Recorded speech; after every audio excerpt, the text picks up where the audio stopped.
बिस्मिल्लाहिर्रहमानिर्रहीम, अस्सलाम वालेकुम। Welcome to my YouTube channel Apna Chulha में खुशामदीद। कैसे हैं आप? आज मैं आपके लिए एक नई रेसिपी लेकर हाजिर हुई हूँ। कस्टर्ड सवैयाँ कैसे बनाते हैं मुकम्मल गाइड करने वाली हूँ। वीडियो को अंत तक ज़रूर देखिएगा। तो चलिए स्टार्ट करते हैं। सबसे पहले मैंने एक पैन में 1 किलो दूध शामिल किया है। अब आ रही है इसमें सवैयाँ शामिल करने की।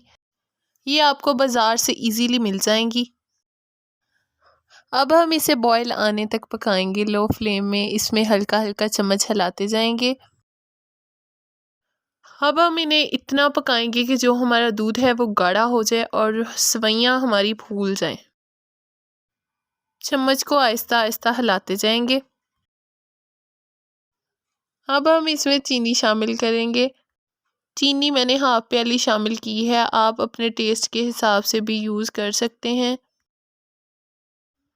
तो देखिए फ्रेंड्स, जो हमारा दूध है इसे बॉयल आना स्टार्ट हो गया है। अब हम इसे 5 मिनट एक्स्ट्रा पकाएंगे।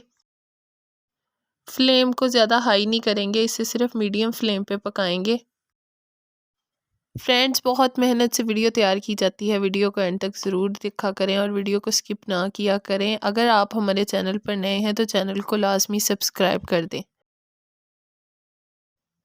देखिए तकरीबन 5 मिनट गुजर चुके हैं। हमारा दूध जो है वो काफ़ी ज़्यादा गाढ़ा हो गया है। अब हम इसमें कस्टर्ड शामिल करेंगे और इसे दोबारा 5 से 6 मिनट लो फ्लेम पे अच्छी तरह पकाएंगे। कस्टर्ड शामिल करते ही हमारा जो दूध है वो पहले से ज़्यादा गाढ़ा हो जाएगा, इसलिए हमने इसमें चम्मच हिलाते रहना है ताकि इसमें गुठलियाँ ना बने।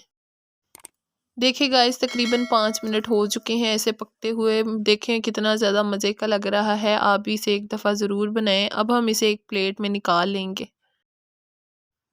तो फाइनली हमारी कस्टर्ड सवैयाँ बनकर तैयार हो गई हैं। देखिए माशाल्लाह कितनी ज़्यादा मज़े की लग रही हैं। आप भी इन्हें एक दफ़ा ज़रूर बनाएं। अगर आपको हमारी वीडियो अच्छी लगी है तो हमारी वीडियो को लाइक करें, हमारे चैनल को सब्सक्राइब करें और बेल आइकन को ज़रूर प्रेस कीजिएगा ताकि हमारी नई आने वाली वीडियो आप तक बआसानी पहुँच सके। हमारी वीडियो देखने के लिए आपका बहुत शुक्रिया। मिलते हैं नेक्स्ट वीडियो में। अल्लाह हाफिज़।